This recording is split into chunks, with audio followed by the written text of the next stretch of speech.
E aí terminamos o álbum. Nós gostamos. E o Neil Bogart me ligou e disse: Gene, falei com o seu empresário. Ele não me mandou as fitas master. Preciso disso para fazer o disco. E eu disse: você nos deve royalties de rádio. Manda o cheque que mandamos as fitas. E nunca vou esquecer disso. Neil Bogart, que eu achava que era meu amigo, que sempre nos apoiou e tudo mais, mas que acho que estava morrendo de medo, porque supostamente tinha pegado o dinheiro emprestado das pessoas erradas. Neil Bogart disse: escuta, idiota, você não sabe com quem está lidando. Você vai me mandar essas fitas ou eu vou quebrar suas pernas. O álbum de rock do ano, Kiss Alive, da Casablanca Records. Mas não mandamos o álbum até ele mandar o dinheiro. Kiss Alive foi lançado e disparou como foguete. A versão ao vivo de Rock and Roll All Night ficou no top 10. Foi um sucesso. A versão de estúdio era legal, mas quando você ouve a versão ao vivo e o público cantando com eles, caramba!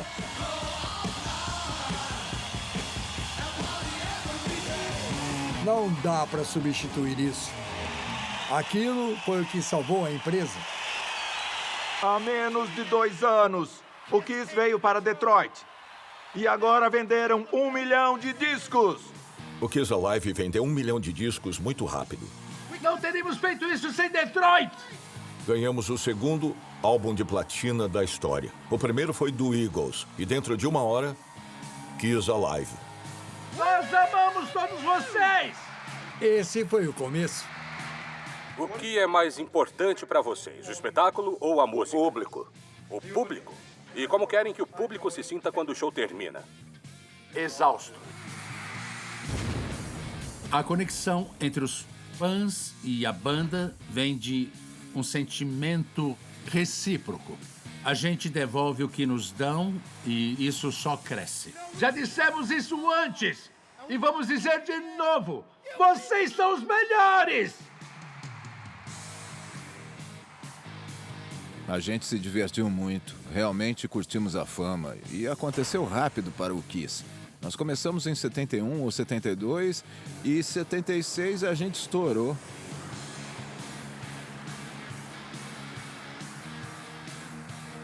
Eu acho que todo mundo estava curtindo muito as limusines e se vestir com as melhores roupas que o dinheiro podia comprar. A gente adorava ouvir Esconda Suas Filhas, o que está na cidade. Muitas pessoas vêm querendo sentir a língua. Curtimos com todas as outras estrelas do rock. Era muito legal, foi uma época muito legal. Mas eu queria ficar assim o tempo todo. Quando saímos do palco, queria continuar curtindo no meu quarto, então fazia festas o tempo todo. E isso é perigoso, você tem que saber quando curtir e parar de curtir. As coisas sobre as quais cantei, tudo o que imaginei, se tornou real. O garoto que corria atrás das garotas agora era desejado. E o garoto que não era popular ficou muito popular.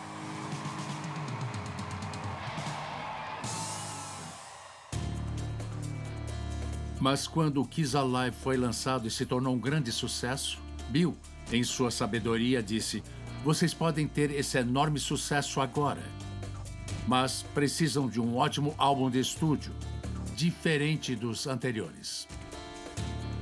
Em poucas palavras, ele disse: tem um cara chamado Bob Ezrin. Ele devia produzir para vocês. Ele trabalhou com Alice Cooper, era um cara importante. Eu era bem sucedido, tinha alguns discos bem famosos e me achava muito bom. Eu achava que tinha respostas para tudo. Por isso eu era o cara perfeito para trabalhar com o Kiss. O Bob realmente nos levou a outro nível. Eu aprendi muito com o Bob. Ele abriu minha mente em relação ao som do que era possível com outros instrumentos, como um piano replicando o que um violão estiver tocando para dar mais profundidade. E a gente estava se aventurando em novas áreas com o Kiss. Para mim, seus personagens eram como personagens de cinema e eu queria tratá-los assim na música que iríamos fazer. Então, as histórias que contamos eram mais dramáticas e eram sobre pessoas diferentes deles mesmos. Detroit Rock City era como uma mini sinfonia. É como uma parte de ópera de rock. Ele tinha tantas ideias criativas. Ele foi uma grande influência, musicalmente, liricamente. Ele dizia, eu não gosto dessa parte, mas gosto dessa. Certo, esse é o verso. Como fica o refrão?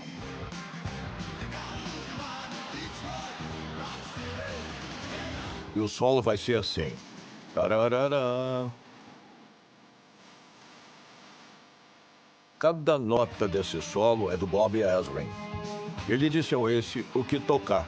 Essa é a parte da harmonia. E ficou ótimo. Essa não foi uma abordagem muito rock and roll. E, pra falar a verdade, ele era o cara mais rock and roll do grupo. Ele não aceitou isso muito bem.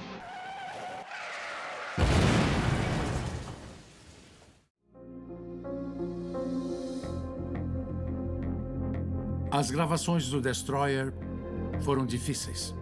Havia muita estrutura, mais do que eles estavam acostumados. Sim, eu tinha um apito. E sim, eu costumava usá-lo para chamar a atenção deles, porque não tínhamos tempo a perder, tínhamos que agir. O Paul e eu gostamos de voltar para a escola do rock. Os outros caras odiaram. E então começamos a ter algumas dificuldades. As pessoas perguntavam se eu estava sabendo das tensões dentro da banda. É como dizer, bem, quando você andou pelos destroços do trem, você notou que teve um acidente? O Bob meio que comandou a coisa que nem um ditador. A gente não estava acostumado com isso, sabe? A gente se achava muito. Foi quando começamos a ver os primeiros grandes problemas acontecerem com Ace. O Ace estava tendo dificuldades. Ele farreava muito, se atrasava para gravar, às vezes ele nem aparecia numa gravação onde deveríamos gravar a guitarra solo. Eu ligava para Ace, você tem que vir gravar um solo, você não estava aqui para as outras músicas, você tem que vir. Não posso.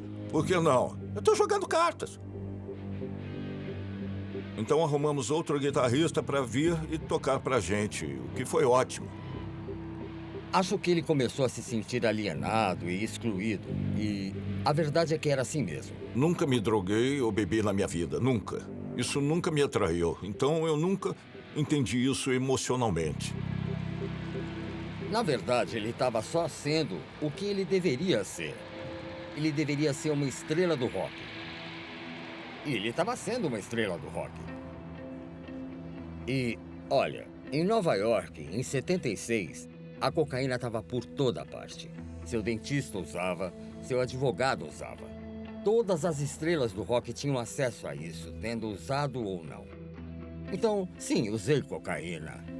E, sim, eu lembro também de fazer uso com alguns membros da banda.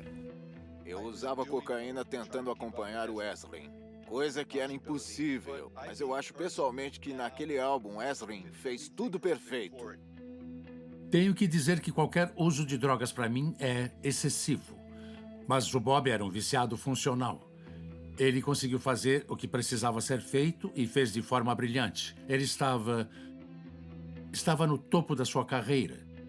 Destroyer estava muito além de qualquer coisa que poderíamos ter feito sozinhos. Uma prova perfeita disso é Beth. Eu acho que foi Bill Alcoin quem me disse que era importante que houvesse uma música do Peter Criss em cada álbum. Era uma realidade política da banda. E um dia, o Peter estava no carro comigo e ele começou a cantarolar Beck, B-E-C-K. E ele diz, é uma música chamada Beck. Eu cantei para o Gene um dia e ele gostou. Quando o Ezrin ouviu, ele disse, não podemos cantar sobre o Jeff Beck, temos que mudar o nome. Que tal, Beth? E perguntei se tinha problema se eu a levasse para casa para trabalhar nela por um tempo. E eu sei que era muito diferente de tudo o que tinham feito antes, mas eu estava convencido de que aquela música tocaria todo mundo. KSM de São Francisco. Os DJs começaram a tocar Beth. E ela estourou. Destroyer nos impulsionou a novos patamares de popularidade. Beth ganhou um People's Choice. E o vencedor é... Beth, meus parabéns!